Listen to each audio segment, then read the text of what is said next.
Hello, welcome to Focus with Kelly. I'm Kelly, and today we're going to be focusing on vendor lists. In 2023, do you still need to buy a vendor list? I don't think so. I really don't think so. And I'm going to tell you 5 ways that you can make sure that you are picking the correct vendor for you. Um, Lord, excuse me if I seem a little disheveled. I am trying to cook before the 3-year-old gets home because she don't play with her about her dinner. And for whatever reason, the kids just love spaghetti. But one of the things that you have to do when you're looking for vendors, you have to absolutely do your research. Even if you were to buy a vendor list from someone, you still would have to do your due diligence. That's your responsibility. When you find a vendor that you like, make sure you call them, look at their location information, their phone number information. You have to remember you have the number one free resource at your disposal, and that is your friend Google. It's free, use it. And just type in wholesalers. Wholesalers and vendors, that's a term that can be used interchangeably. If you're going to be selling clothes, put it in clothing vendors or clothing wholesalers, accessory wholesalers, shoe wholesalers, these different type of ingredients that you want to use. Type in whatever it is that you want, and Google on the first page is usually the most legit companies or the highly sought after companies for vendors. Um, but use Google; it's at your disposal. It's free. It doesn't require you to buy anything. Search, research. Look for a phone number, look for a location. If it's a local vendor, visit that location. Ask them, can you get a tour of their facility? Things of that nature. A lot of times, vendors are looking to always gain new customers. Just like you are trying to get customers to purchase your product, they're looking for customers to purchase their product. So make sure you do your research. And also, sometimes the vendor might look a little off or whatever because they might not have a website. And you're like, it's 2023. Like, why don't you have a website? And the thing about it is, a lot of these vendors are small businesses. They're like mom and pop businesses, and they just don't have the time with it. And a lot of their customers come from people who've been doing business with them for years and word of mouth. So they don't need all of that, all the fancy websites and things like that. So be wary of them, but don't write them off because they can still be a very valuable asset to your business. Um, the second thing you want to do is once you find a vendor that you like, you need to ask questions. That is so important. Ask them what type of shipping carrier do they use? Are they using USPS? Are they using UPS? Are they using FedEx? Ask them, do they ship out same day? Ask them, do they do drop shipping for those who are interested in for those of you who have drop shipping businesses. Ask them what their return and their refund policy is. You have to know these things because their shipping determines how you can turn over product. So if you have a vendor that ships 2 weeks out, you know for at least 2 weeks you don't have product. And that's going to work kind of against you. So making sure that you ask all of the right questions to these vendors. Ask for a salesperson. Because like I said again, you are going to be their customer, and they really do like building those one-on-one relationships. It builds a rapport where you can have that, well, may I speak to Sam? Can I speak to, I don't know nobody named Beth, can I speak to Elizabeth? Just so you can build that rapport. Ask them if they expedite. Sometimes you might need the turnover to be real quickly. Can they get an order out within 24 hours? Can they get an order out in 48 hours? What is their shipping policy for the weekend? These are all the things that you need to be asking your vendor, because this is all the information you're going to need in order to supply your customer. Especially if you're going to be drop shipping. You could tell your customer, well, it takes 2 to 3 days, and then your vendor doesn't ship out until 5 days later. That's not cool. You're going to look unreliable, and you're going to look untrustworthy. So that's another thing. Ask all the questions. They love it when you ask questions. They're happy to answer them, especially when it comes to new customers, because they really do want to build that relationship. The third thing I want to say is place an order. Not for all of them, but some vendors actually will give you samples to use to go home, and you can feel the quality of the material at a discounted price because they always have things that they do not turn over, or they may just be sitting in the warehouse, or it may not be in season and things like that. And they just want to get rid of it. So place an order, because you want to see how they streamline. You want to see what their order process looks like. You want to see, are they going to deliver on time? Not only that, especially if you're selling clothing, you want to order something and then you want to wash it because you want to see what type of quality it is. Is it fashion, or is it something that your customer is going to be able to wear more than one time? Because your customer is trusting you to provide quality. The last thing you want is for someone to give you a review and say, well, it was cute, but it just don't last. Like, if I wash it once, it's going to tear up. Like, no, you get out in front of that. You put on the clothing. Is it itchy? All of those type of things. Like, you have to know. Another thing that I forgot to say for number two, when asking questions, ask them what their refund policy is. Ask them what their refund policy is. Ask them, do they give full refunds, or do they just give you merchant credits to use only with them? Because it's really important. A lot of vendors offer about 7 to 10 business days for you to say if you have any complaints.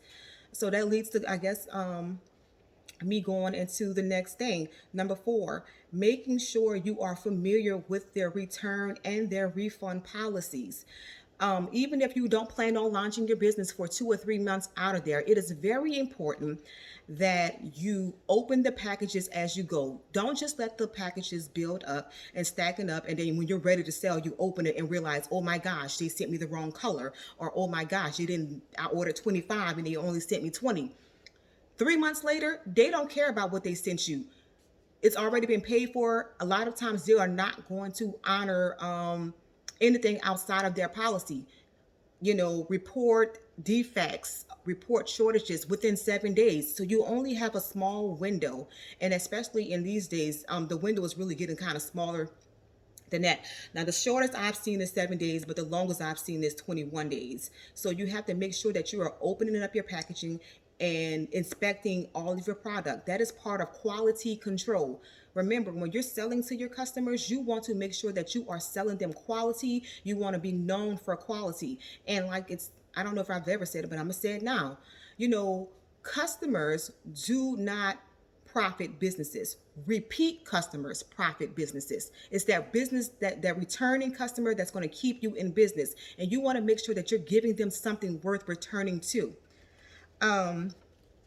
Number five would be terms. And I say terms like net 30 terms. A lot of vendors are not offering net 30 terms the way that they used to. It's like pay by credit card, COD, collect on demand terms. But if one of the questions that you should ask is, do you guys offer net 30 terms? Net 30 terms will really help you to become really competitive.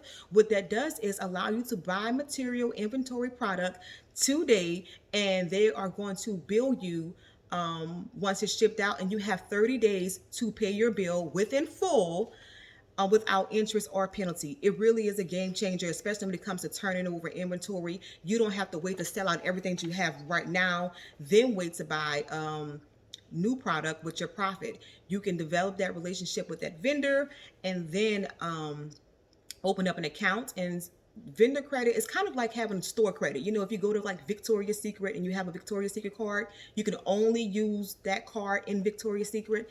And that's what vendor credit is. You can only have that available credit within that particular business. But they really give good allowances. Some starting off, they might give you $1,000 if you're not as established. But I've seen accounts with as much as $50,000, $100,000, and that can really help you when sustaining and scaling your business. So it's really important to ask them if they offer terms. Can you open up an account with them?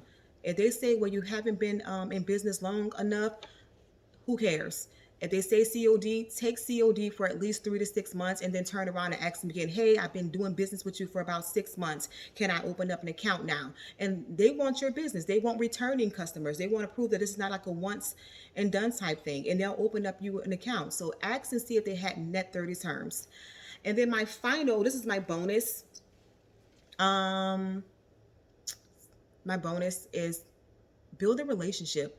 You must build a relationship with your vendor. If you have a local vendor, go stop by, see what's going on, see what new product they have available. Ask them what's going on, how is the market looking, when are they going to be getting new material? Because if you develop this type of relationship with your vendor, they're going to offer you all type of discounts, and they're going to jump hoops to keep you happy because they want you as a returning customer. That's what brings in profit, returning customers.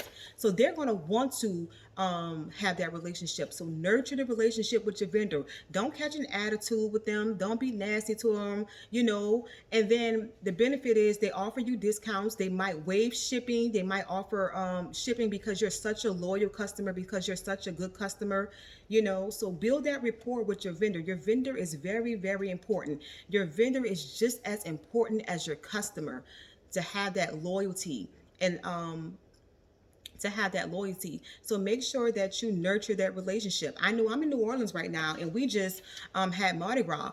When I was in sales, what we would do is we would send king cakes to our vendors who were in the Houston area, New York area, Georgia, because they couldn't wait to get a king cake, and they look forward to that from us. And that's the way, one of the small ways that we nurture our customers. Hey, I got a king cake coming from you. Remember their birthdays. Just like it's important for you to build your customer database, build your vendor database. Remember their anniversaries, things like that. And before you even ask about a price on any type of item, ask them how they're doing, how's the family and everything. Let me tell you something.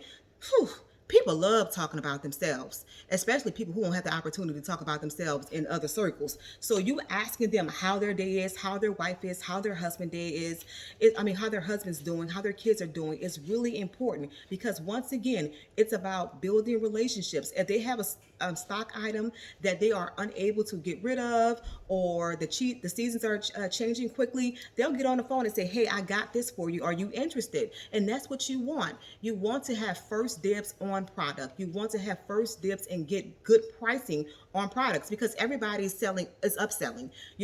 Just like you are purchasing from a wholesaler, guess what? They're purchasing from a distributor as well. They're purchasing as well. They're looking to mark up their product. But if you're that good customer with that good attitude, instead of marking up 20% for you, they might just mark up 10%, because they want to help you out. They really want to help you out. So do you need to purchase a vendor list in 2023? Absolutely not. I just don't think so. If you take your time and vet your vendors, do your research, you're going to do just fine. You don't have to buy vendor lists. Read customer reviews, check the Better Business Bureau, check all of those things. You don't want to rely on just a vendor list that someone else has provided, because you're not going to know how to find vendors on your own. And being able to sustain your business on your own is very, very important. You have to be very resourceful with what you have, especially in the beginning. And it works out even better in your favor if they're local. Take that drive, visit them, introduce them, tell them what you're selling, tell them when you're looking to launch. If you already launched, tell them what you're selling, what's been a big hit. It's about developing that relationship and just really, really being personable. You know, um, Making sure my spaghetti don't burn. But how can you burn spaghetti? I don't know. But no, you don't need to buy a vendor list in 2023. Do your research, learn, ask questions, understand their policies, ask them about drop shipping and terms. And number one, um, the bonus, build a relationship, establish a rapport with your vendor. Establish that rapport. It's really important, especially when it's going to be coming to scaling and becoming competitive in your business when you're looking to expand. So I hope you got something out of this video. Thank you for watching. I'm Focused with Kelly, and today we focus on vendor lists. Thank you. Have a nice day.